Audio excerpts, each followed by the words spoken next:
राधे श्याम जी। श्री कृष्ण चैतन्य प्रभु नित्यानंद,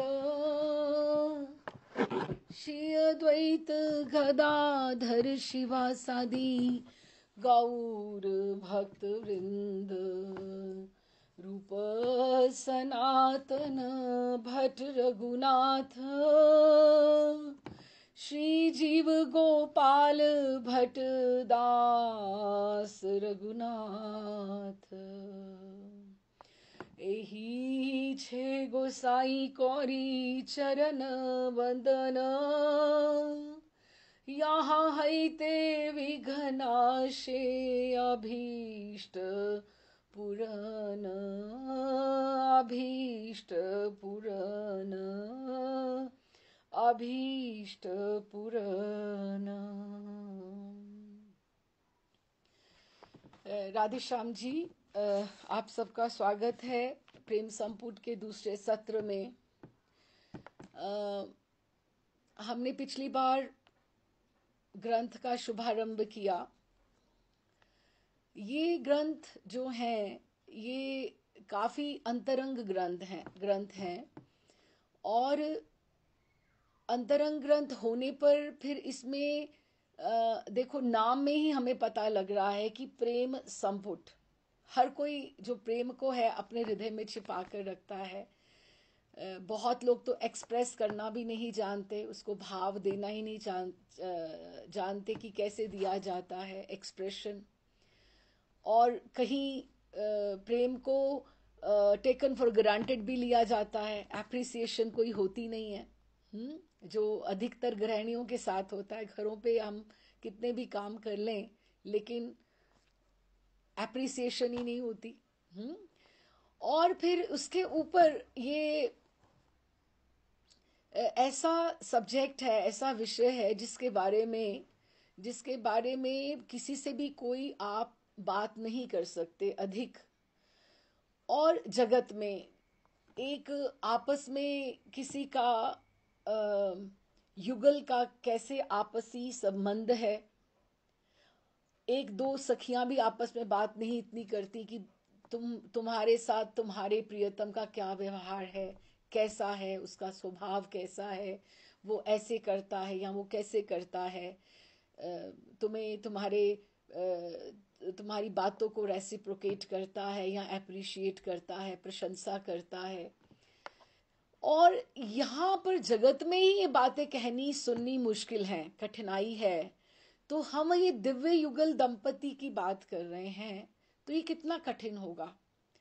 तो ये नाम में ही है कि प्रेम ऐसा जिसको संपुट में दबा के रखा जाता है, संदूक में दबा के रखा जाता है, छिपा के रखा जाता है। क्योंकि ये छिपाने वाली चीज है, इसको प्रत्यक्ष किसी को बताने वाली बातें नहीं हैं।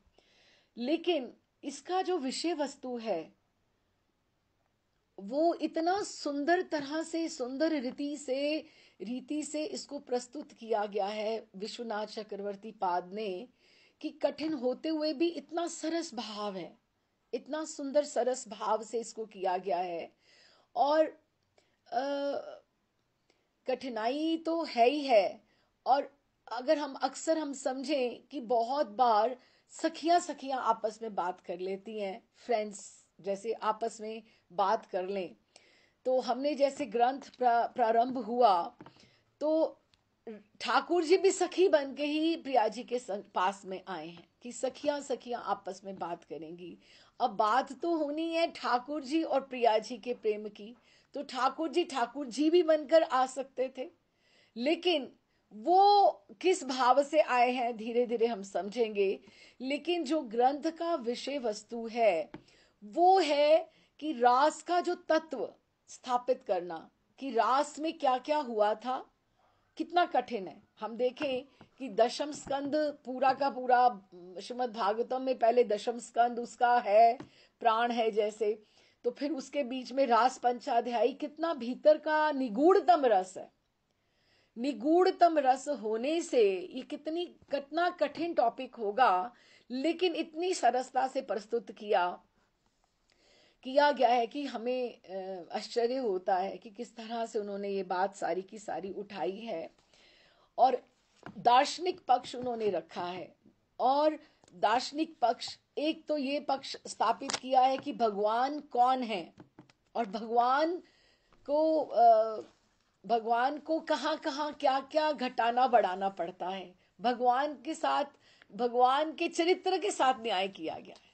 सबसे बड़ी बात, हम बड़ी बार बोलते हैं ना कि भगवान हमसे प्रेम नहीं करते, भगवान हमारा ध्यान नहीं रखते, हम लोग बड़ी बार कई लोग कहते हैं इस तरह से।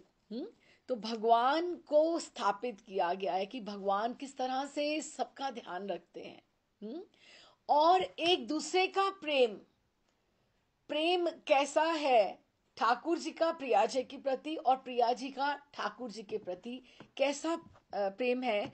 तो ब्रिलियंटली, ये बड़ी इंटेलिजेंटली, ये बड़ा सेंसिटिव टॉपिक होने के पश्चात भी इसको हैंडल किया गया है कि जगत में ही मुश्किल है तो फिर ये तो दिव्य युगल दंपति हैं, इनकी क्या बात की जाए। तो फिर उसके अंतर्गत हमने फिर समझना प्रयास किया था, जिन्होंने पिछली क्लास नहीं अटेंड करी, कि ऐसे जो कुंदलता प्रिया जी जावटग्राम में हैं और कुंदलता ठाकुर जी की भाभी हैं। हाँ, तो भाभी हैं अर्थात वो बहुत सारे भाई, नंद, नंद बाबा, नंद, उपनंद, सुनंद सब इकट्ठे रहते हैं। तो उनकी ऐसे चचेरे भाई की या किसी की जो है बड़े बड़े काका की बहू हैं जिन्होंने ठाकुर जी को तैयार किया है। और ठाकुर जी जावट ग्राम में गए हैं क्योंकि वहां पे उनको सीधे सीधे नहीं मिलना था, नहीं तो निकुंजों में मिल लेते। तो अब उनको जिस वो विषय को लेकर वहां पहुंचे हैं, तो ठाकुर जी श्यामा सखी के रूप में हैं।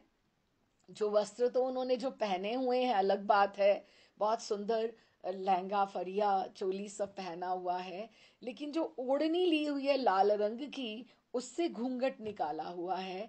लेकिन वो जैसे ही वहां पर द्वार पर आते हैं तो एकदम से नील कांति ही नील कांति पूरे आंगन में और द्वार पे और पूरे पूरे कक्ष में आ जाती है।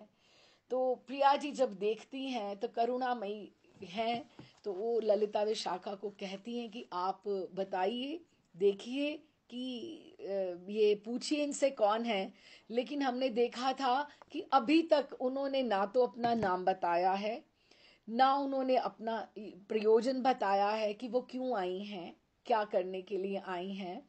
और प्रिया जी ही बच्चों की तरह पूछ रही हैं, उनसे बात कर रही हैं, प्रोब कर रही हैं, उनको कंफर्टेबल करने का प्रयास कर रही हैं कि वो क्यों आई हैं, क्या बात है, तुम्हें ये तो नहीं हुआ, तुम्हें वो तो नहीं हुआ। तो इस तरह से अभी तक वो बात नहीं की उन्होंने, है ना। तो अब बस आगे से यहाँ से पढ़ते हैं, हमने कुछ श्लोक कर लिए थे।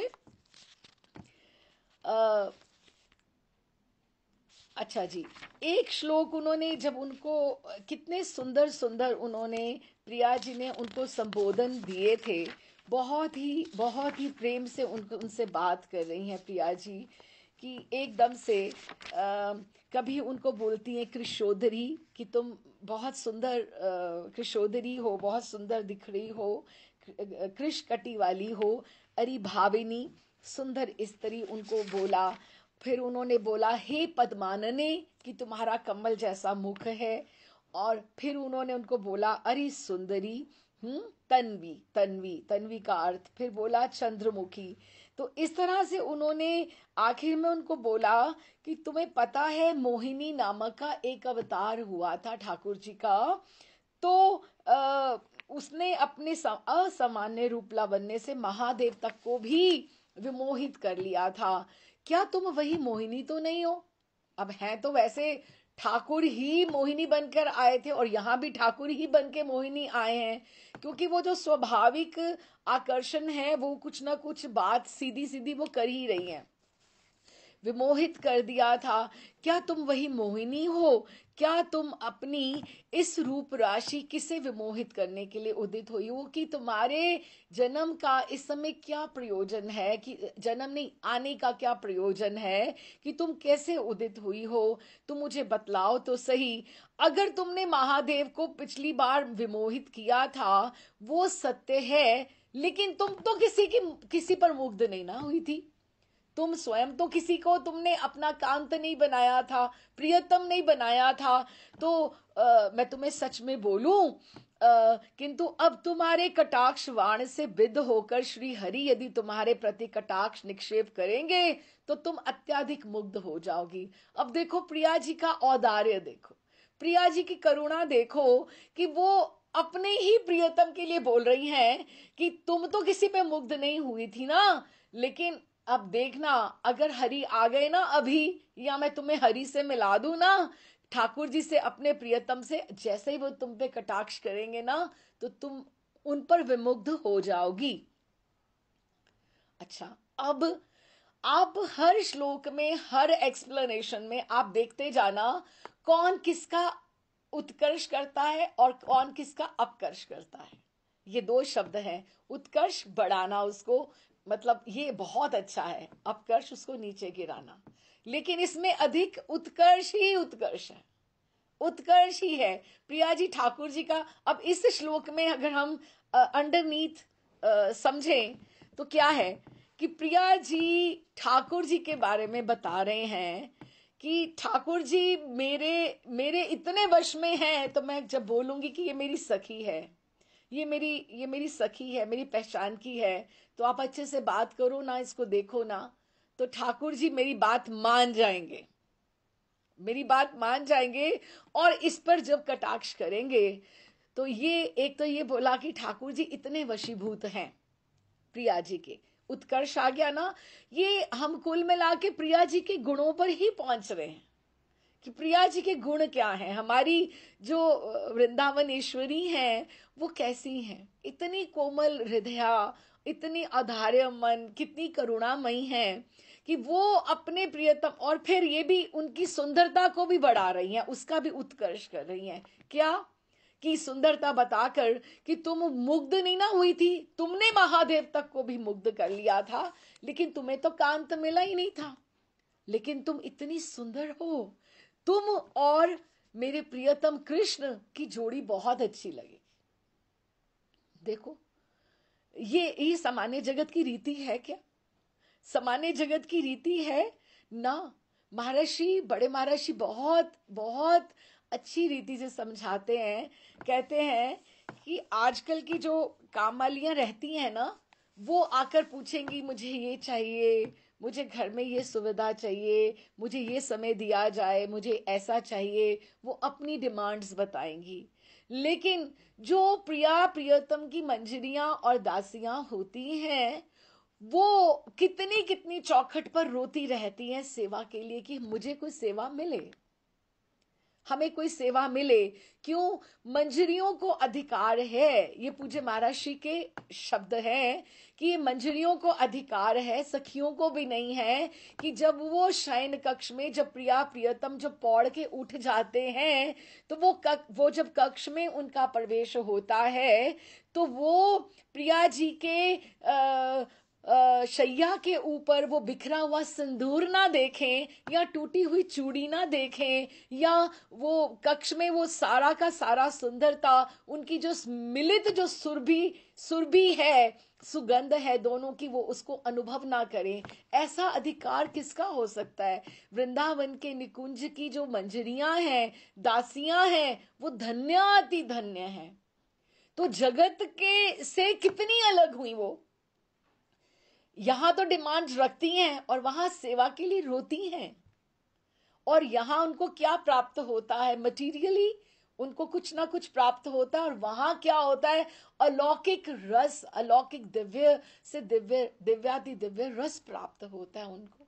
हाँ, और वो भी तत्सुखिया भाव से कि आप बस दोनों प्रसन्न रहें, आप दोनों बस प्रसन्न रहें, ठीक रहें, बस हमारा वृंदावन में इसी में सकुशल मंगल है, आप दोनों एक दूसरे के साथ ही रहें।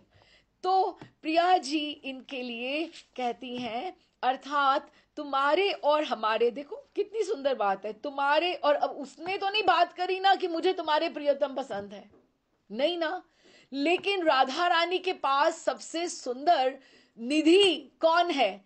प्रियतम का प्रेम है। वो खुद ही चाहती हैं, खुद ही उन्होंने बोला कि तुम्हारे और हमारे नागरेंद्र चूड़ामणि श्री कृष्ण दोनों के ही रूप की कोई तुलना नहीं है, कि हमारे नागरेंद्र भी बहुत सुंदर हैं और तुम भी बहुत सुंदर हो। अतएव जब तुम परस्पर दर्शन से तुम लोग आत्म गंभीरता के बंधन का उल्लंघन करके एक दूसरे से पे तुम आकृष्ट हो जाओगे, उस समय तुम्हारे परस्पर के आकर्षण से एक अपूर्व कौतुक रस का आविर्भाव होगा और हम सब इससे प्रसन्न होंगी कि मैं तुम्हें इतना अपना समझ रही हूं कि तुम जब प्रसन्न होगी तो तुम्हारी प्रसन्नता में ही मेरी प्रसन्नता है। देखो, अब इससे अधिक उदारता और क्या हो सकती है, क्योंकि ठाकुर जी का जिक्र तो आया ही नहीं था कहीं। ये प्रिया जी खुद लेकर आई है ना कि मेरे प्रियतम इतने सुंदर हैं और तुम्हारा आकर्षण अगर हो जाए। अब ये प्रपोजल किसने दिया? प्रिया जी ने दिया ना। और कोई ऐसा जो जगत में है अध्यात्म उससे उल्टा है। हाँ, जो जगत में है अध्यात्म उससे उल्टा है। तो ये वो प्रसन्न हो रही कि तुम प्रसन्न हो जाओगी ना, तुम मुग्ध हो जाओगी तो मुझे बहुत अच्छा लगेगा और तुम्हारी और उनकी देखना जोड़ी जोड़ी बहुत सुंदर लगेगी। अच्छा, ठीक है। फिर वो कहती हैं, श्रुत्वोत्तरीये परियंत्रित सर्वगात्रम रोमांचित तमु उपलभ्य जगाद राधा, हा किम सखी त्वमसि देहिक दुख दूना वक्षोअत पृष्ठ मथवा व्यथते शिरस्ते। कि वो जब उन्होंने ये इतनी प्यारी प्यारी बातें प्रेम की, ठाकुर जी इतने पास उनके बैठे हुए हैं, प्रिया जी उनको हाल पूछ रही हैं, प्रसन्न करने का प्रयास कर रही हैं। हाँ, सब श्लोकों में तो प्रिया जी बोल रही हैं, और प्रिया जी की वाणी कितनी मधुर होगी वो जब बात कर रही हैं। तो इस प्रकार उत्सुक चित्तमयी श्री राधिका के मुख कमल से जब ये निकली, इतने मधुर वचन सुधा का पान करते करते वो देवांगना वेशधारी श्री कृष्ण के चित्त में एक जातीय वो रस का आस्वादन होने लगा। क्योंकि उनको तो पता है ना, एक जाति अर्थात उनको तो पता है ना मैं अपनी प्रियतमा के सामने बैठा हूं। प्रिया जी को तो नहीं पता है, वो तो हाथ भी पकड़ सकती हैं, लेकिन अभी पकड़ा नहीं उन्होंने, है ना, उन्होंने पकड़ा नहीं है हाथ, लेकिन उनको तो पता है ना। तो एक जातीय कि मैं तो प्रियतमा के सामने हूं अपनी। तो एक जातीय रूप का रस का आस्वादन होने लगा। तो उस आस्वादन का अनुभव एकदम से उनको रोमांच होने लगा। तो उन्होंने अपनी ओढ़नी को थोड़ा और खोल के विस्तार कर लिया कि मेरा जो रोमांच है प्रिया जी कहीं देख ना लें कि ये मुझे क्या हो रहा है। वो छिपाने लगी और अपने शरीर को ढकती हुई उन्होंने ऐसे ऐसे थोड़ा सा मुख भी मोड़ लिया, मुख सा मोड़ लिया कि थोड़ा सा जैसे अपना ध्यान बटाने के लिए ऐसे बालों में उंगली फहराने लगी या कानों के पीछे अपनी अलकावली लेके जाने लगी कि मैं थोड़ा ध्यान अपना बांटूं कि मुझे राधा रानी के समक्ष मैं जिस लक्ष्य से आया हूं मुझे नहीं अभी उनको विदित होने देना कि मेरा लक्ष्य क्या है। नौटंकी पूरी पूरी की पूरी नौटंकी ही तो है ना। तो क्या, फिर जब उन्होंने ऐसे किया तो प्रिया जी ने भी उधर मुख कर लिया। प्रिया जी भी उधर ही आ गई जिधर उन्होंने मुख किया। तो उनको एकदम से जब ढकते हुए देखा तो उन्होंने लगा, आपको कहीं दैहिक रोग का अनुमान करने लगी कि हा किम सखी, कि वो फिर प्रेम से बोल रही हैं, तुमसी देहिक दुख दूना, दुखद, कहीं तुम्हें देह में दुख है क्या? वक्षो अथ पृष्ठ मथवा व्यथते शिरस्ते, क्या सिर में तुम्हें दर्द है? पीठ में या वक्ष में तुम्हें कहीं दर्द तो नहीं है? आओ मैं तुम्हें दबा देती हूँ, या तुम्हें कोई परेशानी तो नहीं है? कितनी प्रिया जी आगे बढ़कर उनको सांत्वना दे रही हैं। तो फिर कहती हैं, वात्सल्यत पितृ पदम बहुर्मूल्य एवं प्रस्थापितम यद खिलामय शातनाख्यम तैलम तदस्ति भावना अंतरस्तो विशाखे शीघ्रम समानय तदापय सार्थकतम। कि वात्सल्य से पिताजी ने, वृषभानु जी ने, जो मुझे बहुमूल्य, कि उसमें बहुत बहुत सुंदर जड़ी बूटी वगैरह डाल के जो मेरे लिए एक ऐसा ऑइंटमेंट जैसा तेल बनाया हुआ है विशाखे, वो अगर तुम लेके आओ तो मुझे लगता है कि आज उसकी सार्थकता अभी होगी कि मेरी सखी को कितना दुख रहा है, अभी पता ही नहीं है, उसने कुछ बोला ही नहीं है, लेकिन उनको ये लग रहा है कि उनको कुछ दुख रहा है कहीं पर, तो मैं अगर इसका अच्छे से इसकी मर्दन कर दूंगी तो ये ठीक हो जाएगी, ये बेचारी ठीक नहीं है और कितनी सुंदर है, कितनी प्यारी है, इसके प्रति मेरा स्वाभाविक ही आकर्षण हो रहा है। तो फिर उन्होंने विशाखा जी को ऐसे बोला, स्वयं ही अनुमान कर लिया और विशाखा से बोला कि पिताजी ने वात्सल्य के कारण सर्व रोग विनाशक जो बहुमूल्य तेल मुझे बनाकर वो जो भेजा था ना, क्योंकि वो ससुराल में है, जो भेजा था ना, वो अरे विशाखे, वो तुम घर में अंदर भीतर रखा है, तुम ऐसा करो जरा इसके सारे विग्रह पर अच्छे से मर्दन कर दो, इससे मेरा तेल भी सार्थक हो जाएगा। और प्रीति का ये स्वभाव है कि यदि वो प्रियजनों के लिए अपनी निजी वस्तु का व्यवहार किया जाए तो उनको लगता है ये मेरी वस्तु किसी काम आ गई, कि तुम मेरी साड़ी पहन लो, तुम मेरी ओढ़नी ले लो ना, तुम मेरा ये तेल ये प्रयोग में ले आओ, इतने अपने अपनत्व से, इतने अपनेपन से उनको कह रहे हैं। अच्छा जी, फिर कहती हैं, सखी विशाखे, मुझे इस नई सखी के प्रति अत्यंत प्रेम हो गया है। कौन बोल रहा है? राधा रानी। ये नई सखी, अभी नई सखी है, ना नाम पता है, ना प्रयोजन कहाँ से आई है, कुछ किसी को कोई शक नहीं हो रहा कि ये ठाकुर ही हैं। हाँ, इस नई सखी के प्रति अत्यंत प्रेम हो गया है। मेरे प्रति पिताजी का जो स्नेह है ना, वो इस तेल के रूप में ही, तेलेन तेन किल मूर्ति मता मदीय, की मूर्ति बनके जैसे वो तेल के बीच में ही मेरे पिताजी का प्रेम, उसमें सर्व रोग हारी वो तेल है। तुम ऐसा करो, तुम भी नहीं लगाओ, मुझे दे दो, मैं स्वयं सुंदरी के सर्वांग में ये मर्दन कर दूंगी, मैं स्वयं इसके सिर पे लगा देती हूँ, पीठ पे लगा देती हूँ, इससे देखना इस देवी की सारी पीड़ा दूर हो जाएगी। इसके मस्तक पर भी जो अत्यंत निपुणता के साथ मैं तेल का मर्दन करूंगी ना, मैं इसके सिर पे अच्छे से मस्तक पे लगाऊंगी निपुणता से, मतलब बहुत परफेक्शन के साथ, देखना इसके समस्त रोग का उपचार हो जाएगा, इसका माथा भी हल्का हो जाएगा। ये जो कुछ बोल नहीं रही ना, ये बहुत उदास है, मैंने इससे इतनी बातें करी लेकिन ये बोली ही नहीं, तो अब हम इसका निवारण करेंगे, ठीक है। अच्छा, अब और देखो, रोग को दूर करने वाली उत्कृष्ट सुगंध युक्त वस्तुओं को डालकर सुख प्रदान करने वाला गुनगुना जल भी ले आओ, अच्छे से जल भी ले आओ, क्योंकि मैं अच्छे से इसको मर्दन करती हूँ, अच्छे से तेल लगाकर, फिर इसको हम सुगंधित गुनगुने जल से इसको भली भांति स्नान करके इसकी जो सारी पीड़ा है ना, इसकी जो शारीरिक पीड़ा है, उसको हम दूर कर देंगे, तो इसका मुख कमल कितना प्रसन्नता से खिल जाएगा। हाँ, तभी ये मेरे साथ वार्तालाप करेगी, फिर ये मुझे अपना समझेगी कि मैं इसका भला चाहती हूँ। ये मेरे साथ अभी तक इन्होंने बात भी नहीं करी, नाम भी नहीं पता, और फिर भी देखो प्रिया जी कितनी करुणामयी हैं कि वो बस उनके भाव से इतनी वो भावित हो गई, ऐसा स्वाभाविक आकर्षण हो गया कि उन्होंने ये कहा कि मैं इसको स्वयं स्नान करा के इसका मुख उल्लसित करूंगी, ठीक।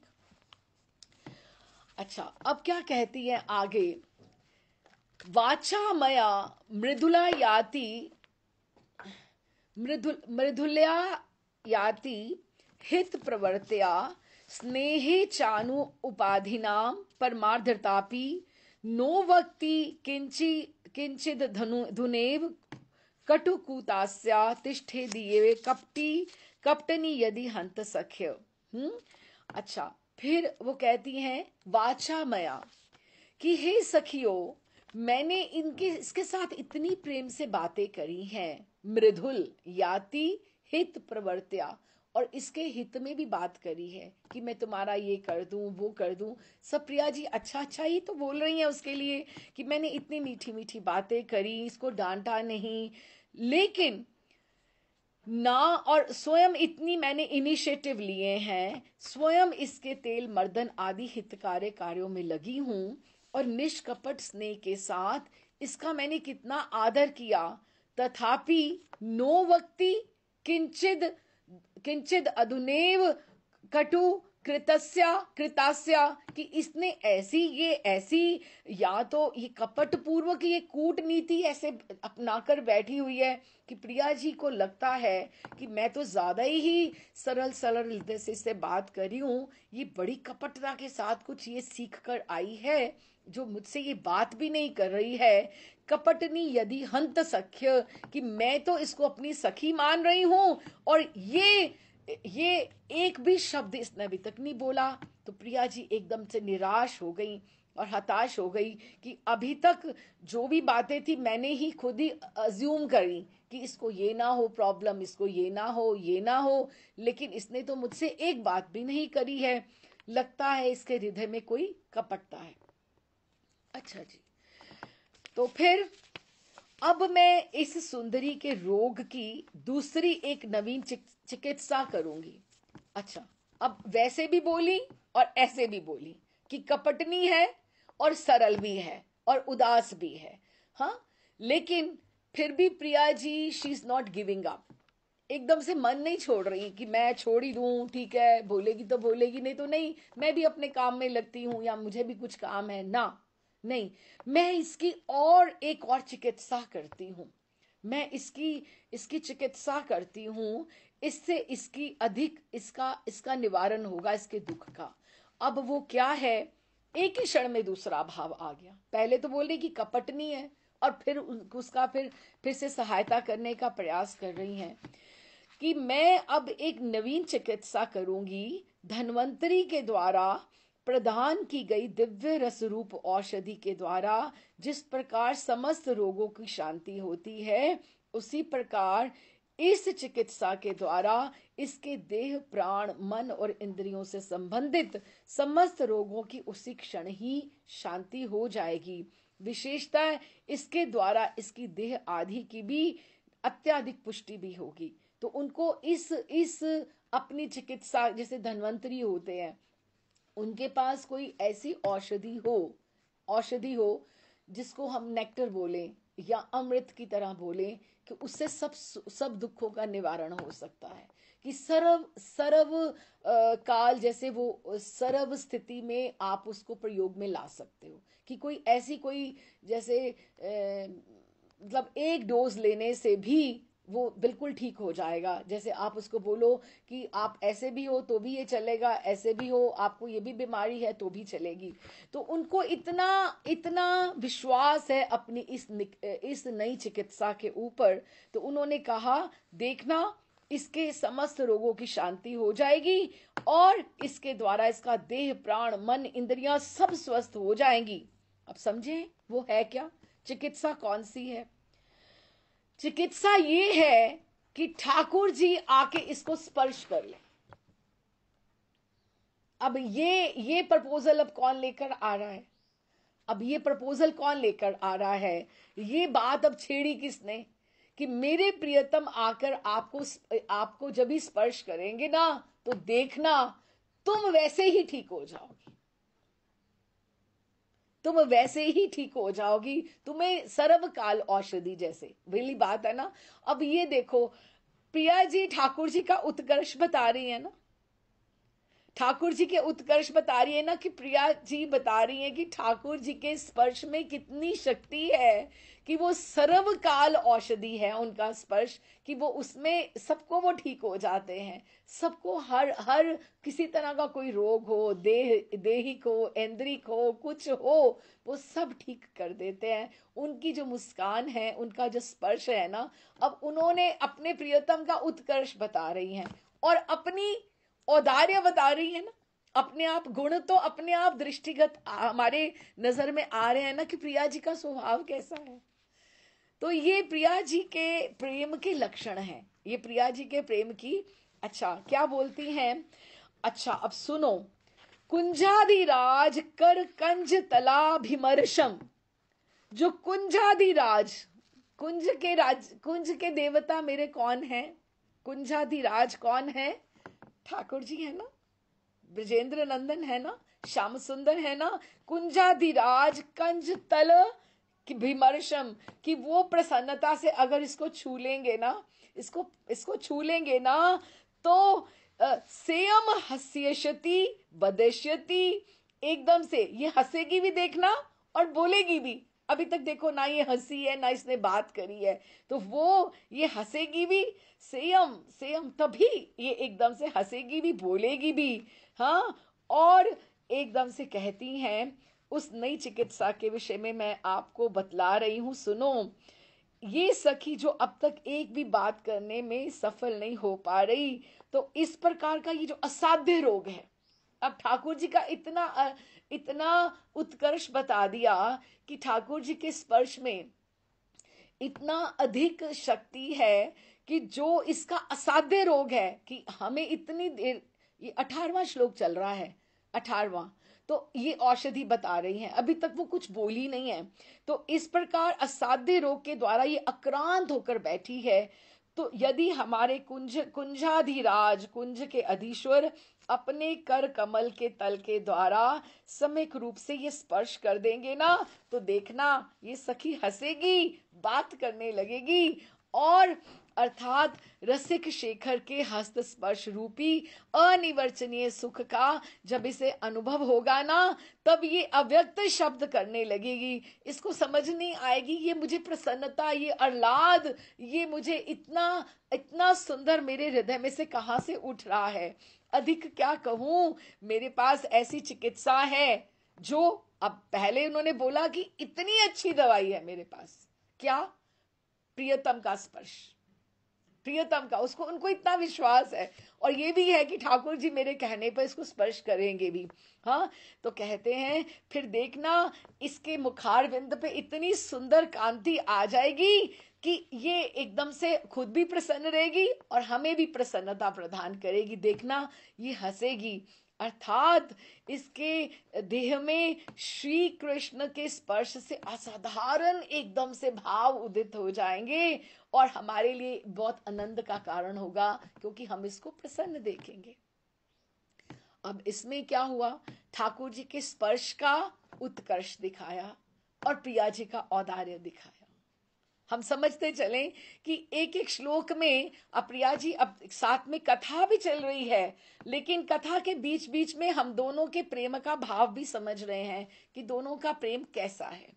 अभी तक वो बोली नहीं है कुछ भी, लेकिन जब अपनी इतनी प्रशंसा सुनी कुंजाधिराज कि इनको इतना विश्वास है मेरे ऊपर, हाँ, ठाकुर वो जो आए ठाकुर जी को लगा कि इतना मेरे पे विश्वास है इनको, तो ठाकुर जी को थोड़ी सी हंसी आ गई।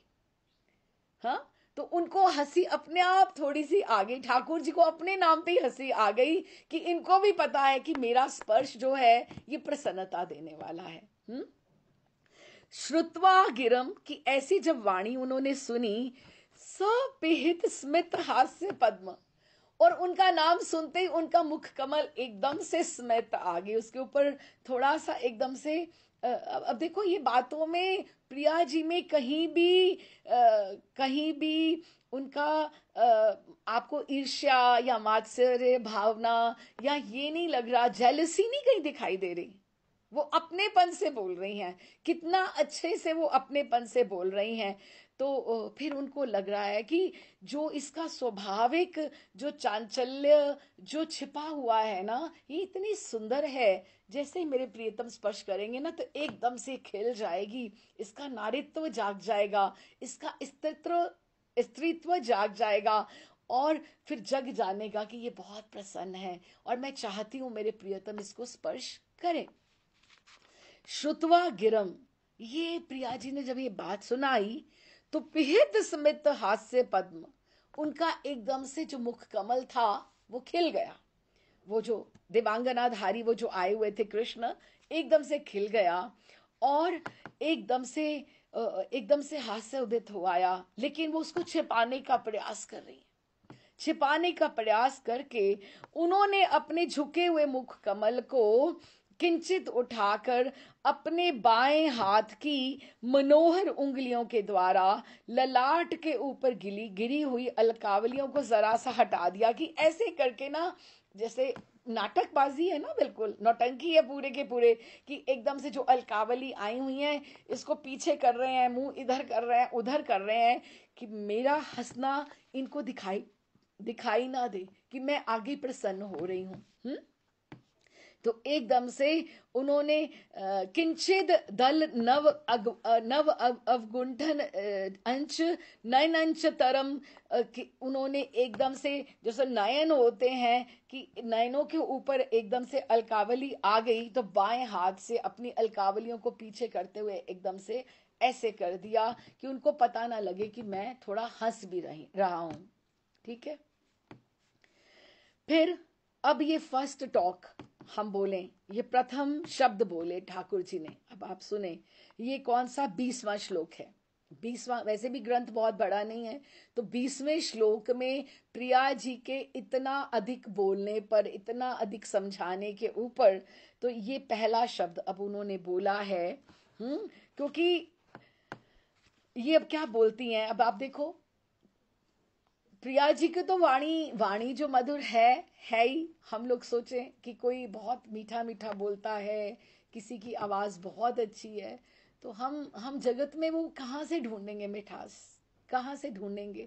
कोई कर्कश भी कभी हो जाता है, कोई गुस्से से भी बोल देता है, लेकिन ये दिव्य लोक है, अलौकिक है ये। तो हम सोच के देखें कि प्रियतम और प्रियतमा प्रियालाल जी दोनों बैठे हुए हैं और ये वार्तालाप हो रहा है, और सखियां ललिता विशाखा पास में है। तब देवांगना वेशधारी श्री कृष्ण ने रमणी के कंठ स्वर के समान, रमणीय, अब उन्होंने जो आवाज निकाली वैसे ही नव किशोर है, छोटी उम्र के हैं, तो आवाज उनकी पुरुष वाली नहीं है। ठाकुर जी की आवाज अभी पुरुष वाली नहीं है, उसमें वैसे ही रमणीय कंठ स्वर में उन्होंने आवाज करी।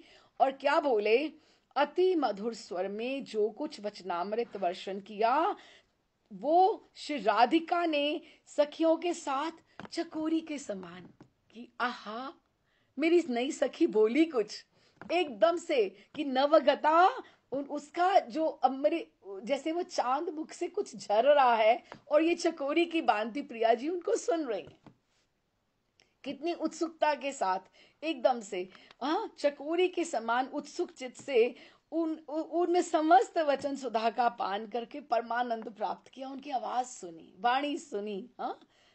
और साथ ही साथ किसी अनिवर्चनीय चमत्कृत की भी उपलब्धि की। जैसे जैसे उनकी आवाज, उनकी वाणी, स्वर आया ना, तो उनको एकदम लगा कि मुझे कुछ मिल गया, जैसे चमत्कृत हो गई, उपलब्धि हो गई। और उनको नई आई सुंदर सखी सुंदरी के मधुर वाक्यों से भी ऐसे ही कुछ लग रहा था। अब देखो, एक ठाकुर जी और प्रिया जी के भीतर में एक स्वाभाविक नेचुरल अट्रैक्शन तो है ही है। अब आप किसी को पहली बार मिलो, कभी कभी लगता है कि नहीं, हमने ये, वी नो हिम और हर सिंस इयर्स, पहली बार लगता ही नहीं पहली बार मिले। अब एक नेचुरल आकर्षण भी रहता है ना एक, और ठाकुर जी प्रिया जी दोनों ही हैं, तो उनमें तो स्वाभाविक आकर्षण अवश्य ही है, होगा ही। तो वो अब वो जैसे ही वो बोली, कि जैसे उसने रमणी रमणीय कंठ, रमणी रमणीय कंठ, सौ सर्व्य स्वर्य मेव रचन वचन यदेश, एकदम से वो जो बोली, एकदम से बहुत सुंदर, तो एकदम से जैसे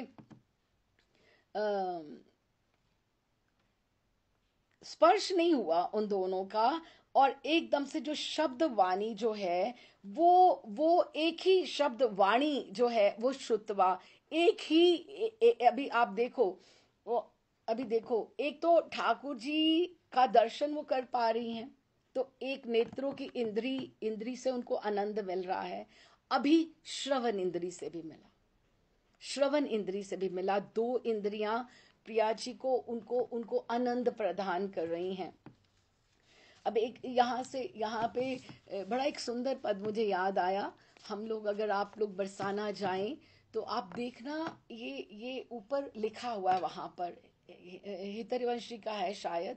अम, वो लिखा हुआ है वहां पर, ऊपर ऊपर दीवारों के ऊपर लिखा हुआ है। मुझे लगता है जब अभी आजकल तो बाहर ही दर्शन होते हैं ठाकुर जी के, शायद ग्रीष्म ऋतु करके। लेकिन जब ठाकुर जी भीतर चले जाते हैं तो हम जैसे इधर ऐसे जाए तो लेफ्ट हैंड की वॉल के ऊपर लिखा हुआ है वहां पर। तो वो है कि जब जब प्रिया जी, वो बड़ी सुंदर लीला है। कहीं वो मुझे पद भी मिलेगा तो मैं आपको प्रेषित करूंगी, या शायद दीदी के पास होगा अभी। तो वो क्या था कि प्रिया जी शयन में हैं और ललिता जी उनके पास खड़ी हैं, और एक सखी जो है वो उनके चरण चापन कर रही हैं, उनके चरण चापन कर रही हैं। और प्रिया जी इस तरह से जैसे प्रयास करिए कि नींद आ जाए जैसे। तो एक सखी उनका चरण चापन कर रही हैं, ललिता जी खड़ी हैं। तो ठाकुर जी हाथ जोड़कर खड़े हैं, किस लिए? कि मुझे मुझे ये चरण दबाने दो, तो ये सेवा मुझे दे दो, तो तुम तो, ये सेवा तो हो ही रही है ना। तो प्रिया जी तो शयन में हैं, तो मैं भी थोड़ा सा, मैं भी आनंद ले लूंगा। अब जगत से उल्टा है ना, जगत से सब ये उल्टा अलौकिक जगत है, तो मैं ये ले लूंगा। तो ललिता जी इस तरह से कह रही है कि नहीं नहीं नहीं नहीं नहीं नहीं, इशारे से कर रहे हैं। प्रिया जी इस तरह से वो चुपचाप ही हैं, चुपचाप ही वो ऐसे नींद का प्रयास कर रही हैं। तो फिर जब ठाकुर जी उनको बहुत कहते हैं कि नहीं, आप मुझे ये सेवा दीजिए, ऐसे बार बार हा हा खाते हैं, हा हा खाते हैं। तो ललिता जी सखी को, मंजरी को इशारा करती हैं कि चलो दे दो, दे दो सेवा इनको। तो फिर वो पीछे से धीरे से अपना हाथ उठा लेती हैं और ठाकुर जी का हाथ रख देती हैं। ये पूरा पद वहां पे लिखा हुआ है वहां पर। और जैसे ही ठाकुर जी बड़े प्रसन्न, कि ललिता की तरफ देखकर यूं ऐसे कि मतलब यू आर ग्रेट, कि आपने मुझे इतनी सेवा दे दी, अब देखो। तो वो ठाकुर जी चरण चापन जब करने लगते हैं तो प्रिया जी तो ऐसे ही हैं। लेकिन अब स्पर्श इंद्री जो है, अब प्रिया जी की जागृत होगी ठाकुर जी के स्पर्श से। अब उन्होंने सुना तो नहीं है ना, थोड़ा सा कहीं सुगंध से शायद अनुमान तो कर ही रही होंगी कि प्रियतम पास में ही है। लेकिन उनको वैसे भी प्रिया ठाकुर जी की सुगंध उनके इर्द गिर्द रहती रहती है। ललिता जी उनको हंसती रहती हैं कि तुम नहीं सुधरोगी, तुम्हें तो यही लगता रहता है। एक दूसरे को वो कहती रहती है कि प्रियतम आए क्या, देखो प्रियतम मुझे लगता है वहां खड़े हैं, तुम मेरे ऊपर यूं ही हंस रही हो। तो वो अब बोलती भी नहीं है प्रिया जी, लेकिन स्पर्श इंद्री उनकी जागृत हो गई कि ठाकुर जी आए। तो प्रिया जी बैठी तो लेटी तो यूं ही हुई हैं, लेकिन वो ऐसे ऐसे जब चरण चापन कर रहे हैं, जब उनको कर रहे हैं, तो कह रहे हैं, अरे मंजरी कुछ सुनाओ तो, कुछ सुनाओ तो, कुछ गाओ ना, कुछ गाओ ना, कुछ गाओ, मुझे नींद आ जाएगी। तो अब ठाकुर जी अब गाएं कैसे? अब गाएंगे तो पता लग जाएगा कि कौन है, पता लग जाएगा ना कि कौन है। तो फिर ठाकुर जी कर रहे हैं, लेकिन गा नहीं रहे हैं। लेकिन अब जैसे ही वो कहती कि नहीं, प्रिया जी कहते कुछ गाओ ना, कुछ सुनाओ ना, कुछ शाइन का पद सुनाओ, कुछ शाइन इस समय के वातावरण के समान बात कुछ सुनाओ ना। तो जैसे ही वो ठाकुर जी कुछ गाने लगते हैं, तो तुरंत उनकी आवाज को, वाणी को, ये करण इंद्री भी इन्वॉल्व हो गई, स्पर्श तो पहले ही थी, तो करण इंद्री भी इन्वॉल्व हो गई। तो वैसे ही उठ बैठी वृंदावन की रानी, ऐसे करके पद का विश्राम होता है, मुझे स्मरण नहीं है पूरा पद, मैं ढूंढूंगी। तो उठ बैठी वृंदावन की रानी, कि कहने की ठाकुर जी पकड़े गए आवाज से, ठाकुर जी वहां पकड़े गए अपनी आवाज से, क्योंकि स्पर्श मात्र से ही उनको, लेकिन यहां पर अभी तक स्पर्श नहीं हुआ है और ना ही उनको पता लगा है। और दूसरी बात, अभी जब उन्होंने पहला शब्द बोला तो भी देखे हम पकड़े गए कि नहीं पकड़े गए। अभी उस पद में तो पकड़े गए ना, जैसे ही उन्होंने गाना प्रारंभ किया। तो अभी इसमें क्या हुआ, वह नवागता सखी कहने लगी, अरे सुंदरी श्री राधे, मैं स्वर्ग की रहने वाली एक देवी हूं। मैं व्याकुल चित्त से किस लिए तुम्हारे समीप आई हूं, तुम उसका कारण जानो, मैं तुम्हें बताती हूं। किसी एक अभिलषित विषय में मेरी कुछ तुमसे जानने की जिज्ञासा है, उसके लिए मैं तुम्हारे पास आई हूं। और मेरी ये इच्छा तुम्हारे अलावा अतिरिक्त कोई और पूर्ण नहीं कर सकता। अब क्या ठाकुर जी को वह पहचान पाई? नहीं, अभी ठाकुर जी को नहीं पहचान पाई। उनको जो वो बता रही है ना, तो उनको यही लग रहा है कि वाकई स्वर्ग से कोई देवी ही पधारी है। अभी ये नाटक जो है, अभी ये चलने वाला है अंत तक, ग्रंथ के अंत तक यही चलने वाला है। तो इसके ऊपर अभी ऐसे ही प्रिया जी को, तो वो उन्होंने क्या, देवयस्मि, कि मैं देवी हूं, नाक वसती शृणु यस्य हेतो, कि मैं यहाँ के बारे में सुनकर वहां मैं स्वर्ग में रहती हूँ और मैं आई हूँ इस तरह से, क्योंकि मुझे कोई ऐसा विषाद दुख है जो मेरे हृदय में, जिसका तुम शमन तुम ही कर सकती हो, ऐसी जिज्ञासा है। मैं यही तुम्हारे पे कुत्रापि में विविदास्ति विवक्षत अर्थे संपादी यस्ति परा त्वद्रते कुत्स्ताम, कि उसका निवारण तुम ही कर सकती हो, जिसके बारे में मैं पूछने आई हूं। ठीक है, उनको बहुत अच्छा लगा कि कम से कम कुछ तो ये बोली। हाँ, तो उसके पश्चात ये सुनकर श्री राधिका बोली, अभी भी प्रिया जी अब ये नहीं कह रही कि उनको बोलने दूं मैं। अब प्रिया जी कितनी बतियाती हैं, अब सखियों के साथ फ्रेंड्स में आपस में कितनी बातें करती हैं, कि ये सुनकर अब मुश्किल से तो वो बोली हैं, तो अब उनको बोलने दो जो बात करना चाहती है। नहीं, प्रिया जी उनको और कंफर्टेबल कर रही हैं और उनसे बात कर रही हैं। क्या कहती हैं प्रिया जी, अरे सुंदरी, तुमने जो अपना देवी कह के बोला है ना कि मैं स्वर्ग में रहने वाली देवी हूं, बिल्कुल ये बात मिथ्या नहीं है। क्यों? मैंने तो तुम्हारे कहने से पहले ही ये अनुमान लगा लिया था कि तुम इतनी सौंदर्य हो, सुंदर हो। इतना सौंदर्य तो ये जगत में कि मृत्यु लोक में किसी का हो ही नहीं सकता, क्योंकि तुम्हारे रूप की कोई तुलना ही नहीं है। तुम अतुलनीय हो, इतनी अनुपम रूपवती। क्योंकि तुम्हारी तुलना में बस मुझे समझ में नहीं आ रहा मैं कैसे बताऊं कि मेरी इतनी सखियां हैं, इतनी मंजरियां दासियां हैं, कि कोई तुम्हारी जैसी लगती भी हो नहीं। तुम बहुत सुंदर हो। अच्छा, अब इसमें एक प्रच्छन्न रूप से ठाकुर जी की रूप माधुरी की बड़ाई हो रही है ना, उत्कर्ष हो रहा है ना, उत्कर्ष हो रहा है कि ठाकुर जी कितने सुंदर हैं, कि ये लला लली बनकर भी आए हैं, तो भी ये सुंदर ही लग रहे हैं, है ना। जिसपे प्रिया जी इतनी मोहित हो गई कि जो स्त्री के रूप में आए हैं तो वो कितने सुंदर लग रहे होंगे। अच्छा, तो फिर पहले अभी भी प्रिया जी उसको उनको बोलने नहीं दे रही हैं, इतना बतियाती हैं प्रिया जी। और फिर क्या कहती हैं, यत यत्व वहम सरल धी, मैंने अपनी सरल बुद्धि से, धी बुद्धि, सरल मानवी मेरी बुद्धि है कि तुम तो वहां की हो, वितथम वितर्कम, कि मैंने तुमसे वृथा के कितनी मैंने तुमसे बातें कर ली। अच्छा, ऐसा तो नहीं है, ऐसा तो नहीं है, ऐसा तो नहीं है, वैविध्य वैविध्यमप्य करमम शरद अंबुजास्य, कि मैंने तुमसे इतनी विविध तरह की बातें करी कि तुम पति विरहनी तो नहीं हो, तुम्हारी सास ससुर ने या ननद ने तो तुम्हें दुख नहीं दिया है। क्योंकि मैं तो अपनी मानवीय बुद्धि से जैसे जैसे मुझे परेशानी होती है, तो मैं तो वही बात करूंगी ना।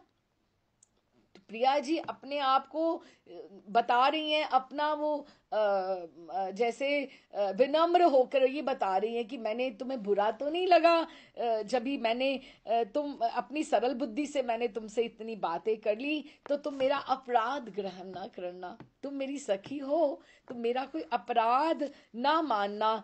तत्पर्याहासिशो मितो अस्तु ना में अपराधम, कि मैंने हंसी मजाक में तुमसे तुम्हें कंफर्टेबल करने के लिए बातें करी, ना में अपराधम, तुम मेरा अपराध मत माना, मैं क्षमा चाहती हूँ तुमसे। सत्वम स्नेहसीय मई यद भवम तव दिया, मैं तो तुम्हारी ही हूँ, तव दिया कि मैं तो तुम्हारी ही सखी हूं और तुम मेरी हो। तो फिर मैंने तो तुम्हें जब से देखा है, मुझे इतना आकर्षण तुम में लग रहा है कि मैं तुम्हारे प्रति अपने स्नेह को रोक ही नहीं पा रही हूं। तो तुम मेरे लिए मुझे क्षमा करना। मैं मुझे मेरा अपराध मत जानना। मैंने अपनी मानवीय बुद्धि से जगत की तरह से सोचा कि तुम्हारी सास ने ना, ननद ने ना दुख दिया हो, तुम्हारे पति ने ना दुख दिया हो, तुम्हें तो देवी हो, तो तुम्हें कहीं दुख हो ही नहीं सकता, तुम्हें कहाँ पीड़ा हो सकती अगर तुम देवी हो तो। ठीक है, तो ये उन्होंने इनको ये बातें करी इस तरह से, कि मैंने वो क्षमा याचना करी। अब इस श्लोक में भी हमें प्रिया जी की विनम्रता के बारे में पता लगा कि प्रिया जी कितनी विनम्र हैं और क्षमा याचना कर रही हैं, और इतना उनको अपना मान रही है कि उनको बोल रही है तब दिया, कि मैं तो तुम्हारी हूं। अब प्रिया जी आगे बढ़कर किसी को बोले कि मैं तुम्हारी हूं, तो ये प्रिया जी की कितना उनकी विनम्रता, करुणा हुई। अच्छा, फिर उनको क्या कहती हैं, देवांगना वेशधारी श्री कृष्ण बोले, हे श्री राधे, तुम मेरी सखी हो, अतएव तुम क्यों इस प्रकार संकुचित हो रही हो? कि अगर तुमने ये कह ही दिया कि तुम मेरी सखी हो, कि तुम मेरी हो, किम संकुच्य यही सखी त्वम भूस्त्वदियो, कि तुमने खुद ही बोला है कि तुम मेरी सखी हो। तो सखियों में इस तरह से कोई आपस में ऐसा क्षमा याचना वाली कोई बात नहीं होती है कि तुम मुझे बोलो कि तुमसे कोई अपराध हुआ है।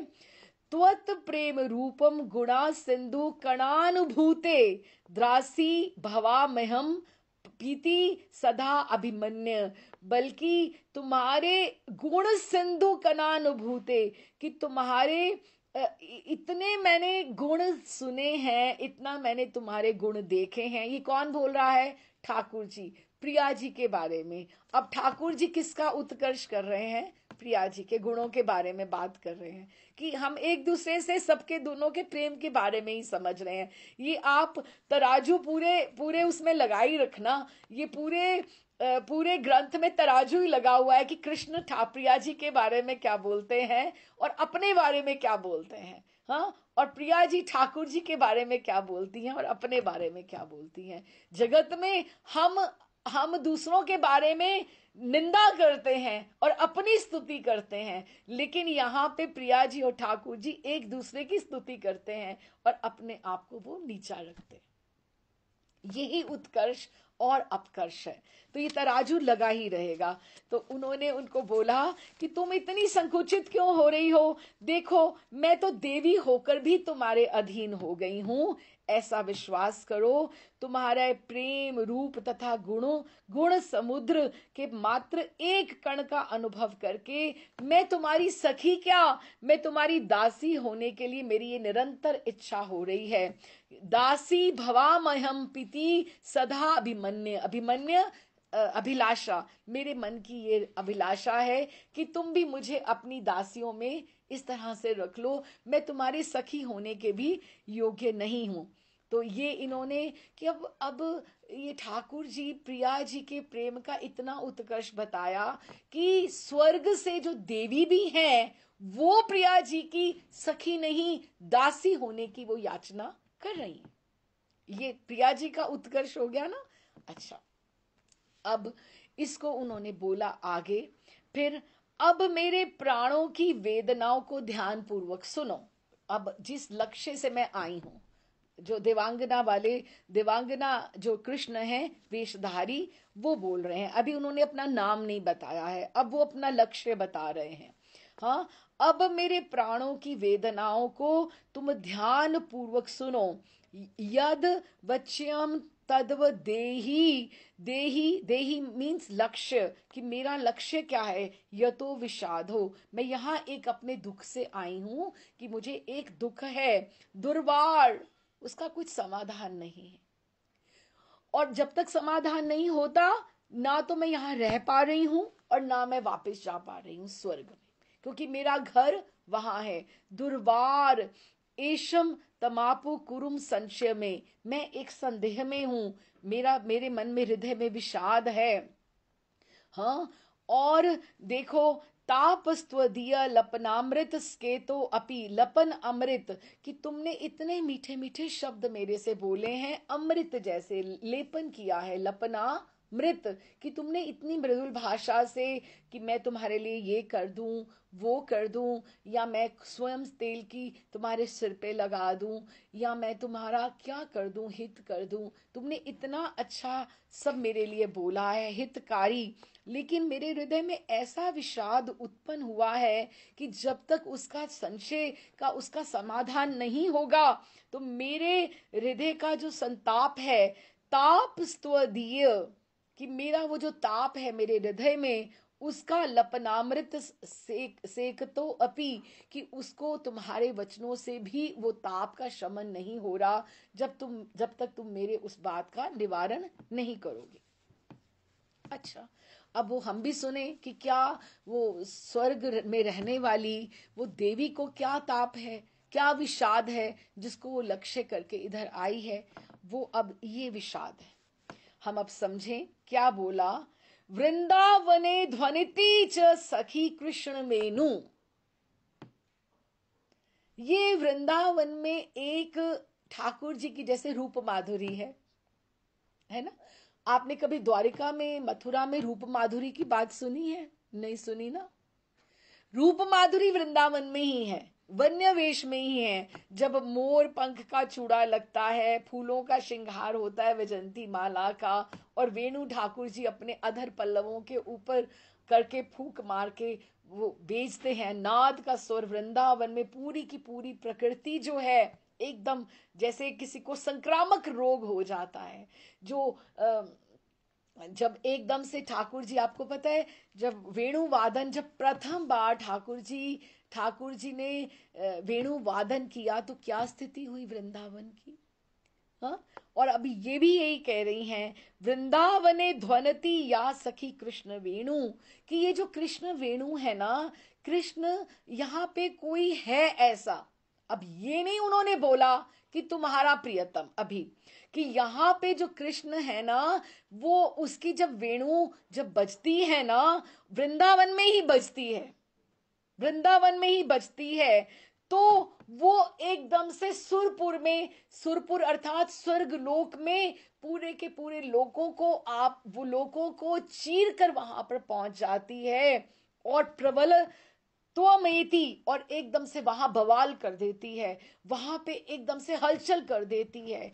क्या होता है वहां पर, जब कृष्ण ठाकुर जी वृंदावन में, जब वेणु की ध्वनि होती है, साध्वीत साध्वीत तरेपि मन सघृण यतो भत, कंठोपकंठ मिलन स्मरणे पी पत्यु, कि वहां पर अगर कोई साध्वीत साध्वी, कोई अच्छी सती स्त्री भी अगर अपने पति के प्रेम आलिंगन में आबद्ध भी है, तो भी उसको एकदम से वो ध्वनि है, वेणु की ध्वनि है, वो विचलित कर देती है, कि उसको समझ नहीं आता कि मैं उसको सुनूं, कि मैं उसको मैं अनुसरण करूं, कि उनको एकदम से इच्छा होती है, क्योंकि हम कभी कहीं से ध्वनि आए बहुत सुंदर, तो हम सोचते हैं कि हम ये देखें ये कौन बजा रहा है। तो वहां पे जो साध्वियां हैं वृंदावन में, साध्वियां जो सुरलोक में हैं, उन्होंने ये जब ये ध्वनि सुनी, तो उनको ऐसे वो अपने पति का संग जब अंतरंग अतरंग क्षणों में भी वो एकदम से विचलित हो गई, तो उनका मन में आया कि ये कृष्ण वेणु, ये कृष्ण कौन है कि उसकी वेणु में इतना आकर्षण है, हम उनका दर्शन करना चाहती हैं। ये अब ये ठाकुर जी अपना ही उत्कर्ष बता रहे हैं, किसका, वेणु माधुरी का, ठीक है, और उसको विषाद का कारण बता रहे हैं कि मेरा ये दुख है। मतलब कहना कुछ, लेकिन इसको बोलते हैं निंदा व्याजेन स्तुति, निंदा के व्याज से, कि बता रहे हैं कि दुख है कि वो साध्वियों को हम अगर हम सुने, हम सोचें, आज सुने, सोचें कि हमें कभी ठाकुर जी की वेणु माधुरी सुनने का कभी सौभाग्य नहीं मिला, तो हम कभी ये सोच सकते हैं कि कभी सुनाई दे दे तो हम इस जगत के में रहने के योग्य भी रहेंगे कि नहीं रहेंगे। कि वो वेणु ध्वनि वो सुरलोक में बता रही हैं कि सुरलोक में जब ये पहुंचती है कृष्ण वेणु ध्वनि, तो उनके वहां की स्थिति क्या होती है, और अपने वो पति के साथ वो जब होती हैं तो भी उनको ये लगता है कि नहीं, वो विचलित हो जाती हैं। तो फिर और वृंदावन में वंशी की ये महिमा बताई है, और कैसे ठाकुर जी ने, आपको पता है जब पहली बार वंशी वादन किया, तो जब ही जो गैया गैया जो साथ में ठाकुर जी के चल रही थी, गैया जब साथ में, ये विदग्ध माधव में इस तरह से आता है कि जब जब ठाकुर जी ने पहली बार वेणु वादन किया, तो जो जो गैया चल रही थी, गैया के स्तनों से एकदम स्रवित होने लगी दुग्ध धारा, स्वयमेव स्वयमेव एकदम से, वेणु ध्वनि से। तो वृंदावन की जो हरियाली है, जो प्राकृतिक सौंदर्य है, उसकी इरिगेशन कहाँ से हो रही है, उसकी सिंचाई कहाँ से हो रही है, दुग्ध से हो रही है, उसकी गैयाओं के दुग्ध से। और वो दुग्ध गैयाओं में कहाँ से आया, ठाकुर की वेणु ध्वनि से आया। और वो वेणु ध्वनि कहाँ से आई, वो ठाकुर की नाभि में से, क्योंकि जो वेणु है वो सुशिर वाद्य है, सुशिर वाद्य है। क्योंकि देखो, कोई ताड़ित वाद्य होते हैं, ताड़ित, ताड़ के, जैसे तबला है, मृदंग है, ये ताड़ित वाद्य है। कोई तंत्री वाद्य होते हैं, जिसको आप, जैसे सितार है, यहाँ गिटार है, ये क्या है, ये क्या है, इससे इसमें हमारा पर्सनल ऐसा कुछ इन्वॉल्व नहीं है, ये हम ताड़ित ही कर रहे हैं ना, हमारी बुझाएं हमारी इन्वॉल्व है, या तंत्री वाद्य में हमारे ये हाथ इन्वॉल्व हैं। लेकिन जो सुशिर वाद्य, जो श्वास के साथ, फूंक के साथ जो वाद्य चलता है, वो वेणु है, वो वेणु है। वो साक्षात ठाकुर जी के नाभि में से, वो अंदर भीतर से वो श्वास जो आता है, और ठाकुर जी के अधरों का स्पर्श पाकर वो जब चलता है, तो आप ये सोचो कि कितना वो अमृत ठाकुर जी के भीतर से लेकर आता होगा, और कितना वृंदावन में उसका विस्तीर्ण होता होगा। तो ऐसी वेणु जब बजी पहली बार, तो क्या हुआ, यमुना जी स्तंभित हो गई, यमुना जी रुक गई। जो चलायमान है, उन वे सब विपरीत स्वभाव का आचरण करने लगे। गिरिराज जी की जो शिलाएं हैं वो द्रवित होने लगी। गिरिराज जी की जो शिलाएं हैं वो स्थावर है ना, स्थावर है ना, वो स्थिर है, लेकिन वो द्रवित होने लगी, वो चुचाने लगी। और यमुना जी स्तंभित होगी। यमुना जी जो है वो चलायमान है, लेकिन वो स्तंभित होगी, बिल्कुल उल्टी दिशा में एकदम से चलने लगी, भूल गई अपना स्वभाव, क्योंकि सब विपरीत स्वभाव का अपना आचरण करने लगे। जब वेणु ध्वनि का वंशी वादन जब पहली बार ठाकुर ने ऐसे किया, ब्रह्मा जी ऊपर आगे आकाश में, और एकदम से अपने हंस के ऊपर मधुमंगल भी कहने लगा, ठाकुर कृष्ण कन्हैया तुम क्या बजा रहे हो, देखो देखो ऊपर क्या भूत प्रेत, और ये क्या, ठाकुर जी वो भगवान शिव आके तांडव नृत्य कर रहे हैं, कि लास्य नृत्य कर रहे हैं, कितना सुंदर वो नृत्य कर रहे हैं। जैसे वो प्रयास कर रहे हैं कि मैं भी ठाकुर जी की वेणु ध्वनि को, वेणु माधुरी है ना, उसको भी मैं अकंपनी करूं। जैसे घर में कोई तब वेणु बजाए तो कोई लेकर आकर मृदंग बजा ले आकर, इंद्र भी आ जाता है ऊपर आकर वेणु ध्वनि के साथ, वो एकदम से बहुत सुंदर रीति से मृदंग बजाता है। और जो ब्रह्मा जी हैं, अपने हंस जो उनका वाहन है, उसके ऊपर खड़े होके अपने चार मुखों के साथ एकदम से झूमते हैं कि ठाकुर जी जब वेणु वादन करते हैं। और भगवान शिव नृत्य करते हैं। और ऐसे में अब आप ये सोचो, वो जो ठाकुर जी की जो वेणु की जो ध्वनि है वो पूरे वृंदावन में जब विस्तीर्त होती है, कैसे फूल, कैसे फल, वैसे वो प्रकृति में सौंदर्य वो होता होगा। क्योंकि अनार में, आम में, फल में, वो जितने भी फल हैं उनमें कितना कितना रस चुचाता होगा एकदम से। और कितनी छोटी छोटी नई नई कोपलें फूलती होंगी, क्योंकि प्रकृति जो है उसकी सिंचाई कहाँ से हो रही है, ठाकुर जी की उसकी पुष्टि कहाँ से हो रही है, उनको वाइब्स कहाँ से मिल रही है, पॉजिटिविटी कहाँ से मिल रही है, ठाकुर जी का ऑरा से, ठाकुर जी की वेणु ध्वनि से। ठाकुर जी की जो वाइब्स हैं वो पूरे वृंदावन में फैली हुई हैं, ये उनकी वेणु ध्वनि का। और ऐसी वेणु ध्वनि विषाद का कारण हो रहा है। जो वेणु ध्वनि को, आवाज को गोपियां तरसती हैं, अब ये प्रॉब्लम कहाँ क्रिएट हो रही है, ये स्वर्ग में चली गई और स्वर्ग में जाकर सबको विचलित कर दिया वहां साध्वी स्त्रियों को। क्यों? क्योंकि वो अपने पतियों के साथ थी और उनको अंतरंग क्षणों में उनका मन विचलित हो गया कि ये कौन आ गया, ये कौन कृष्ण है। कि वृंदावन की महिमा, वृंदावन की वेणु की महिमा स्वर्ग में पहुंच गई। ठीक है, तो अब ये वेणु माधुरी का उत्कर्ष कौन बता रहा है? ठाकुर जी स्वयं। ठीक है, उसके बाद अर्थात उस समय, अब देखो पढ़ते हैं यहां से कि वहां की साध्वी रमणियां पति का कंठ का आलिंगन करना तो दूर का बात, उनका स्मरण होने पर भी अपने मन में उनको उन पतियों से, स्वर्ग में कोई आम पति तो होगा नहीं, स्वर्ग में जैसे वो देवियां हैं, देवी ही होंगे ना वहां पे। स्वर्ग में देखो ना, उन्होंने ये कहा पत्यु कि उनको छोड़ दिया, उनको कर दिया ना, साध्वी तेत तेरपि मन सघृणा। सघृणा, घृणा बोलते हैं अभिलाषा को, कि उनको जब अपने मन में उनका अपने पतियों के प्रति घृणा अनुभव करने लगी, अर्थात उस समय निखिल जगतपति श्री कृष्ण उनके चित्त को आकृष्ट कर लिया और अन्य प्राकृतिक पतियों के प्रति उनका मन धावित नहीं होता, कि वो उनको अपना नहीं पा रही। तो अब आप ये एक मिनट ये सोचो, एक मिनट सोच के देखना, ये स्वर्ग की साध्वियों देवियों की स्थिति है अपने पति देवों के प्रति, और जगत के पतियों का क्या हाल होगा।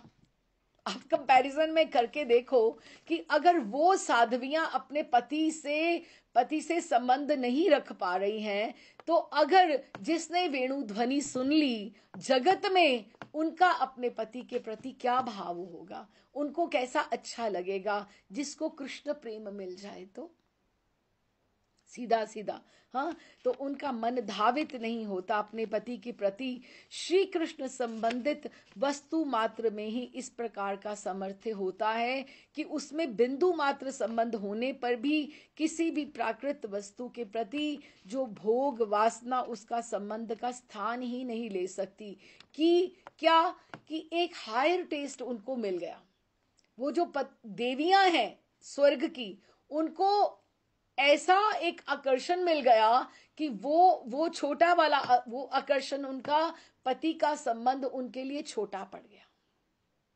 ठीक है, ये भी स्वर्ग की बात हो रही है। क्यों?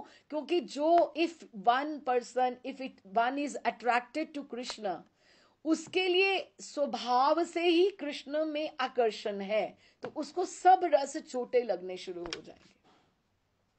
अब आपको कोई आम खिला दे तो आपको केले में रुचि क्यों होगी, सेब क्यों अच्छा लगेगा? आम जो है, आम का स्वाद तो फिर आम का स्वाद है ना।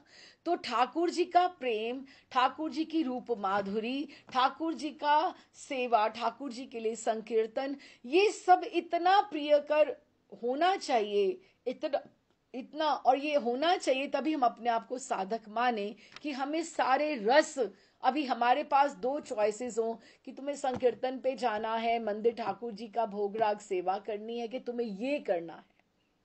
तो अगर हम अभी भी सोने में सुख मान रहे हैं, या अभी भी हमें और चीजों में रुचि आ रही है, तो अभी हम साधक नहीं है ना। फिर अभी हम साधक नहीं है। अगर हमें ठाकुर जी के कार्यों में भी रुचि नहीं आ रही, सेवा में नहीं आ रही, तो अभी हमारे में बड़े दोष है ना फिर अभी, है ना।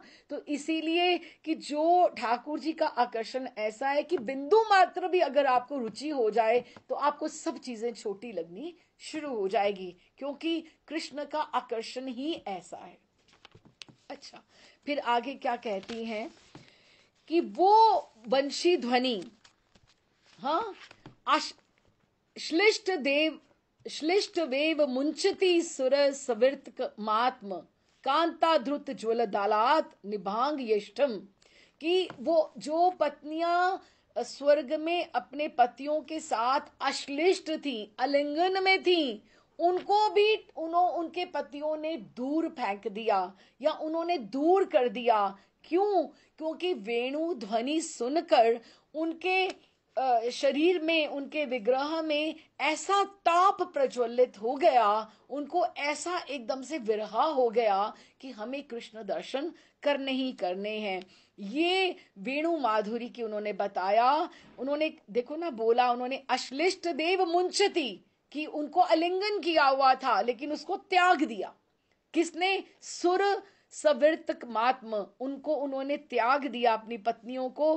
कांता ध्रुता, कि कांता ध्रुता, अपनी पत्नियों को उन्होंने ध्रुता, जल्दी से। ज्वल दलाल, ऐसे वो जल रही थी जैसे मशाल जलती है। निभांग यष्टम, क्यों? उन्होंने क्या सुन लिया? हला हलम मुरलिका निनाधा अमृतम यतम पीत वेव सातनु महाज्वर मूर्छिता भूत। और वो जो उन्होंने वेणु ध्वनि जो सुनी, वो हलाहलम, वो ऐसा जैसे कालकूट विष होता है, और मुरलिका निनाद अमृतम, कि दोनों दोनों इकट्ठा इकट्ठा बोला है कि वंशी की ध्वनि वो जो है वो कालकूट विष के समान भी है, और वो अमृत के समान भी है। कि इतना एकदम से वो विरहा बढ़ा भी रही है, और उसको ये भी बता रही है कि तुम्हारा प्रियतम तुम्हारे समीप है, तुम्हारे पास है, इसीलिए तुम उसकी ध्वनि तुम सुन पा रही हो।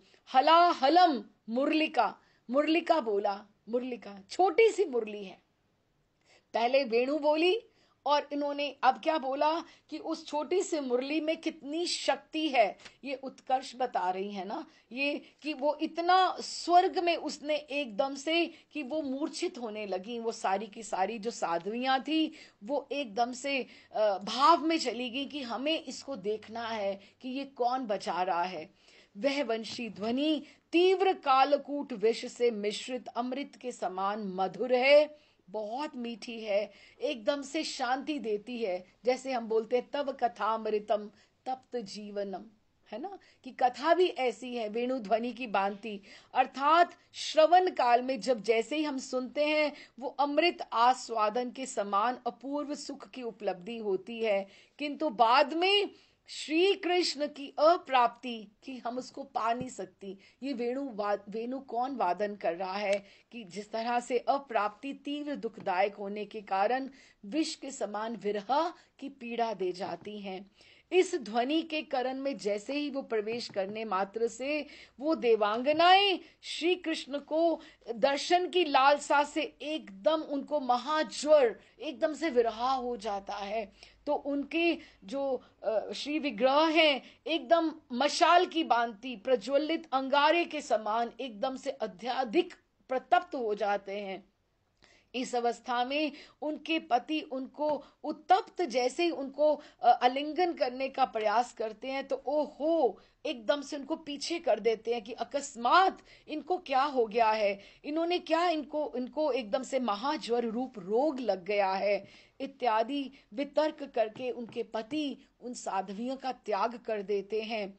श्री कृष्ण की वंशी ध्वनि का ऐसा समर्थ है कि श्रवण के साथ साथ, अब जैसे हम जैसे भूख लगी हो तो हम एक निवाला खाएं, तो उससे क्षुधा धीरे धीरे कम भी होती जाएगी, और साथ में हमारे में थोड़ी थोड़ी शक्ति भी आती जाएगी, उसका संचार भी होता जाएगा।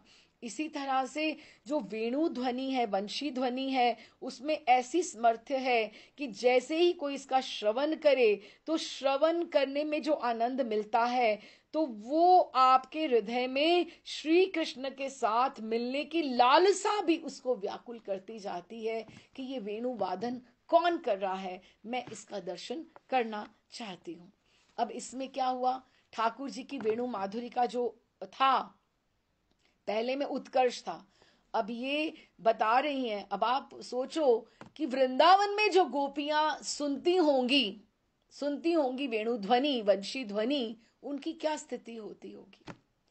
तभी तो महाराज श्री कहते हैं कि ठाकुर जी को बोलती हैं, गोपियां कहती हैं कि जब भी हम रसोई करने बैठती हैं तो ये जो लकड़ियां हैं ना, जब तुम वंशी वादन करते हो तो ये लकड़ियां जो हैं इनमें से रस चुचाने लगता है, गीली हो जाती हैं रस से। हम कहाँ तक अनुमान लगाएंगे। तो वो उनके गोपियों के हृदय कितने द्रवित होते होंगे जब वो वंशी का ध्वनि, कहते हैं कि हमारी ऐसी स्थिति हो जाती है कि हम घर के काम ही नहीं कर पाती हैं जब तुम वंशी ध्वनि करते हो। तो श्री कृष्ण की वंशी ध्वनि में ऐसी शक्ति है कि जैसे ही कोई श्रवण करे तो श्रवणकारी के हृदय में साथ ही श्री कृष्ण के साथ मिलने की लालसा उदित होकर उसको व्याकुल कर देती है, वो एकदम छटपटाने लगता है। तो इस श्लोक में वो जो देवांगना है, देवांगना धारी वेशधारी जो कृष्ण है, उन्होंने वेणु का उत्कर्ष बताया कि उसके आफ्टर इफेक्ट्स कहाँ क्या है। वृंदावन में नहीं, स्वर्ग लोक में, कि वेणु ध्वनि वहां तक चीर के चली गई, वहां तक चली गई, तो उसके क्या आफ्टर इफेक्ट्स वहां पर आते हैं। तो हम स्वाभाविक सोचें कि जगत में, वृंदावन में ठाकुर जी के वेणु ध्वनि सुनकर, वंशी निनाद सुन के, और कितना सुंदर उन्होंने मुरलिका बोला, और साथ में हला हलम, जो कालकूट विष, मुरलिका निनाद अमृतम, कि अमृत भी है और विष भी है, कालकूट विष है। कि बहुत सारे, जैसे कृष्ण कर्णामृत में आता है कि कितने सर्पों के जहर को घोट के अगर मिला दिया जाए तो ये कृष्ण की जो छवि है इसमें ऐसा उन्होंने आकर्षण उन्होंने भरा हुआ है कि कालकूट विष है ठाकुर जी के। अच्छा, तो अब इसमें उन्होंने वो स्वर्ग के बारे में ही बात कर रही हैं, कि कहती हैं कि हमारी जो स्वर्गपुरी है ना, उसका नाम त्रिदशाल्य है, अर्थात तीन दशा वहां पर जो है त्रिदशाल्य, अर्थात उस स्थान पर बाल्य, किशोर तथा यौवन, इन तीन दशाओं अवस्थाओं के अलावा तीन दशाई होती हैं। कैसे? बाल्य छोटा होता है बच्चा, थोड़ा बड़ा होता है किशोर, और यौवन आता है। वहां पर वृद्धावस्था आती ही नहीं है वहां पर। तो इसलिए वहां पे कोई बड़ा नहीं है जो किसी को डांटेगा, सबकी एक जैसी स्थिति हो गई है वहां पे स्वर्ग लोक में सबकी एक जैसी स्थिति हो गई है। क्या? वेणु माधुरी को, वेणु का श्रवण करके, कि कोई किसी को डांट नहीं रहा कि तुम ऐसे क्यों आचरण कर रही हो, तुम ऐसे क्यों कर रही हो, कोई किसी को नहीं बोल रहा। क्यों? क्योंकि सभी ठाकुर जी के आंख के मारे हुए हैं। जैसे हम ठाकुर जी के आंख के मारे तो नहीं, यहाँ पे वेणु ध्वनि से, क्योंकि स्वर्ग की बात हो रही है, वृंदावन की बात तो हम कहाँ तक सोचें कि स्वर्ग में ये पहुंच गई है। तो वो कहती हैं अस्मात् पुरे अस्ति ना ही कापी जरतयत कि वहां पे वृद्धावस्था है ही नहीं, जरा है ही नहीं, जरा वृद्धावस्था को बोलते हैं कि वो वहां पर है ही नहीं। अतएव वहां किसी भी रमणी के वृद्धा नहीं होने के कारण वंशी ध्वनि के श्रवण से सारी रमणियों की एक प्रकार की ही अवस्था हो जाती, कि सब एक जैसी ही रहती हैं। अतएव कौन किसका तिरस्कार करेगी, क्योंकि अगर जहां पर एक ही रोग से सबको एक ही रोग लगा हुआ है ना, सबको एक, वो क्या था जो हमने सखियों के शाम में पढ़ा था, करेला, सब, हाँ, सब करेले की नीम पे चढ़ी हुई है ना, कि सबको एक ही रोग हो रखा है, कि सब करेला नीम पे चढ़ा हुआ है, कुछ इस तरह से था कि सबको। है, क्या बोल रहे हो, बोलो तो खोल के। नीम पे करेला। हाँ हाँ, नीम पे करेले की बेल चढ़ी हुई है, कि घर घर में नीम पे करेले की बेल चढ़ी हुई है, कि कृष्ण का प्रेम ऐसा है कि जब वहां पे कोई प्रौढ़ा किसी को डांटे, क्योंकि कोई वृद्धा है ही नहीं, अब सब यौवन ही यौवन है सब वहां पे। और तुम्हें भी ये हुआ है, तुम कैसे, कोई किसी पे हंस नहीं रहा, कोई किसी पे दुखी नहीं हो रहा, क्योंकि आप ही बहुत दुखी है इंसान वहां पे, सब स्त्रियों की। तो अब हम ये सोचें, ये उत्कर्ष बता रहे हैं कि अपकर्ष। ठाकुर जी अपनी अपनी स्तुति स्वयं वेणु माधुरी की कर रहे हैं कि इतना उन्होंने स्वर्ग में बुरे हाल कर रखे हैं, तो वृंदावन की गोपियों के तो हम कहाँ तक हम बात करें। अतएव वहां पे कोई रमणी वृद्धा होती ही नहीं है, अतएव कोई किसी को ना समझाती है, ना किसी पे हंसती है, कि ना किसी का तिरस्कार करती है, क्योंकि वो मुरली का जो शब्द है स्वर्ग की नारियों के सतित्व धर्म का ध्वंस करके उन सभी को पराजित कर रहा है। वहां पे कोई कैटेगरीज नहीं है कि कोई बड़ी है कोई छोटी है, कोई ऐसा नहीं है। उन्होंने क्या बोला, कावा कावा हस्यु पड़ा, कि कोई किसी के ऊपर हंसता नहीं है। यदिमा सतीत्वम, सबके सतीत्व को विप्लायन मुरलिका निनादो व्यजेष्ट, कि ऐसा मुरलिका ने बाढ़ जैसे ले आई है कि सबका आचरण धर्म जो है उसने नष्ट कर दिया है, उनका सुख जो है वहां पे नष्ट कर दिया है। और ये मुरली की स्थिति बता रहे हैं कि ये किस तरह से ऐसे हुआ है। मैं बस एक आधा ही कुछ श्लोक पढ़ के विश्राम करती हूँ, कुछ मिल नहीं रहा मुझे कहाँ पे मैं विश्राम करूँ, क्योंकि ये बोली हैं तो अभी ये क्या कह रही हैं। चलो एक और श्लोक पढ़ लेते हैं।